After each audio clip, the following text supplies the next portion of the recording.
sini saya membuat video ini untuk memenuhi tugas mata kuliah studi kelayakan bisnis. Nah, di sini saya akan menjelaskan terkait dengan hasil observasi atau hasil kunjungan saya ke salah satu UMKM yang berada di Cikarang, yaitu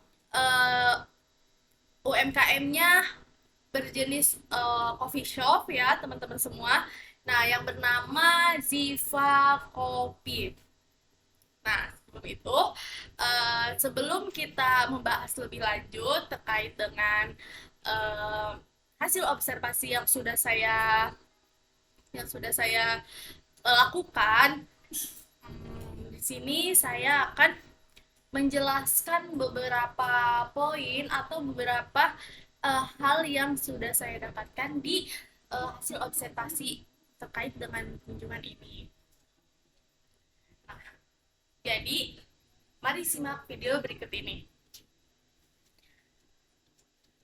Nah, jadi teman-teman semua ya, mungkin teman-teman semua di sini sudah nggak asing gitu ya terkait dengan coffee shop, apalagi di era sekarang ini yang mungkin anak-anak muda yang memang sukanya itu misalkan ngerjain tugas atau WFH atau apapun itu pasti selalu di coffee shop tentunya ya teman-teman, pasti nyamannya di coffee shop gitulah. Nah, di sini ada salah satu apa ya, coffee shop yang memang eh, apa ya, salah satu coffee shop lumayan agak eh, emang besar gitu ya, salah satu coffee shop yang memang besar di Cikarang, yaitu bernama Ziva Coffee. Nah, Ziva Coffee ini merupakan salah satu tempat kopi atau coffee shop para kaum milenial yang ada di Cikarang Selatan, Kabupaten Bekasi. Nah, coffee shop ini berdiri sejak tahun 2021. Nah, tetapi untuk pembangunan awal atau perencanaan pembangunan awal, menurut owner yang saya lakukan wawancara, yaitu perencanaan atau pembangunan awalnya itu di tahun 2020. Nah, nama Jiva Coffee sendiri ini tuh mempunyai makna, teman-teman. Jadi kita tuh mempunyai bisnis yang nggak hanya apa ya, nggak hanya langsung tok namanya ini pasti mengandung arti. Nah, Ziva Coffee ini adalah singkatan dari nama kakak beradik seorang pemilik coffee shop ini, teman-teman. Nah, yaitu yang bernama Zidan dan Faris, disingkat menjadi Ziva gitu. Nah, menurut menurut narasumber atau menurut owner yang memang saya lakukan wawancara pada waktu itu, pada awalnya ini uh, si owner kafe ini tuh tidak ingin mendirikan sebuah coffee shop, teman-temannya, melainkan akan mendirikan warung mie ayam. Nah, warung mie ayam ya teman-teman. Nah, karena mungkin seiring berjalannya waktu ya teman-teman, melihat dari kompetitor di sekitaran Cikarang ini masih sangat kecil untuk kompetitor coffee shop. Jadi eh, apa ya, owner ini memiliki inisiatif atau berinisiatif untuk membangun salah satu tempat kopi yang berada di Cikarang dengan nama Ziva Coffee. Nah, karena kompetitor-kompetitor yang di Cikarang ini itu lebih banyaknya tuh warung makan sederhana gitu teman-teman. Jadi mungkin ya kita harus, ya namanya juga bisnis ya, kita harus pintar-pintar mencari peluang bisnis yang memang ya pasti akan berpengaruh terhadap profit kita, berpengaruh terhadap keberlangsungan bisnis kita gitu teman-teman. Nah, jadi Siva Kopi ini tuh apa ya, memiliki budaya dan desain interior yang memang sangat sangat sangat bagus gitu lah ya teman-teman ya. Viva Coffee ini juga mengadopsi budaya dan desain interior yang menarik dari luar khususnya untuk menarik peminat kopi di Cikarang, yaitu desain interiornya itu dan fasilitas yang digunakan itu menyesuaikan market yang berada di Jakarta, teman-teman. Itu ya sudah pastilah di sini teman-teman di sini sudah juga tahu lah bagaimana coffee shop yang berada di Jakarta ya, yang di kota metropolitan tersebut, seperti itu. Nah, uh, karena mungkin dari desain interiornya itu sendiri, kita sebagai pelanggan atau sebagai customer itu kita juga akan apa ya, akan nyaman gitu kalau misalkan desain interiornya yang menarik atau unik, dibandingkan dengan desain interior yang memang monoton gitu, yang memang tidak tidak menjadi minat, apalagi anak-anak muda zaman sekarang ya, ada yang namanya tuh misalkan kayak OOTD di mana gitu, atau enggak misalkan kayak apa ya, ya pokoknya tempatnya tuh harus yang nyaman, fasilitasnya yang oke gitu ya teman-teman. Pasti uh, yang pertama itu ya itu pasti fasilitas dan segala macamnya lah, seperti itu.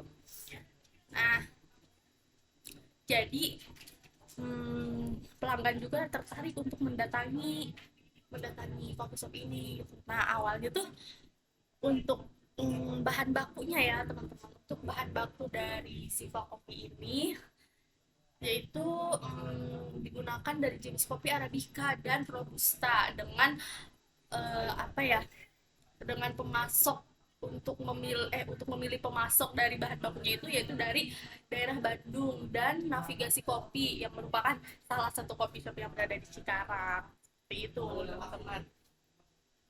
Nah, itu mungkin apa ya, sejarah atau misalkan ulasan sedikit terkait dengan um, Siva Kopi ini. Nah, saya akan menjelaskan juga terkait dengan strategi pemasaran yang digunakan oleh Zipa Kopi ya teman-teman.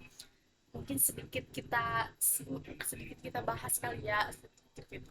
Nah, jadi waktu itu saya juga bertanya kepada owner owner coffee shop ini, bahwasanya strategi pemasaran yang digunakan oleh Pak Kopi ini tuh awalnya tuh door to door teman-teman, jadi juga jadi door to door ke perusahaan gitu. Misalkan nih perusahaan ini lagi pengen, atau enggak misalkan kita menawarkan produk kita ke perusahaan-perusahaan, karena memang ya di perusahaan-perusahaan kan pasti kadang ya suka pengen yang ngopi gitu lah, namanya juga ya produk korporat ya nggak sih gitu.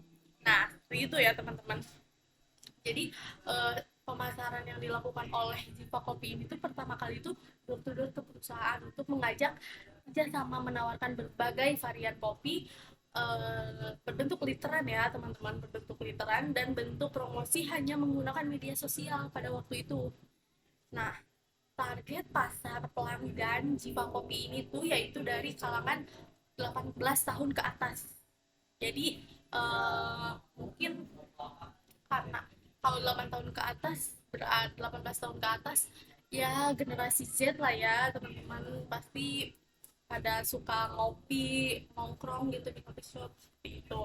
Nah lalu seiring berjalannya waktu, strategi pemasaran Ziva Kopi ini tuh semakin melakukan inovasi dari tahun ke tahun, yaitu berawal dari apa ya, berawal dari bangunan desain interior nih yang pertama ya. Jadi si Siva Kopi ini tuh awalnya tuh bertahap gitu ya, dari tahun ke tahun tuh bertahap.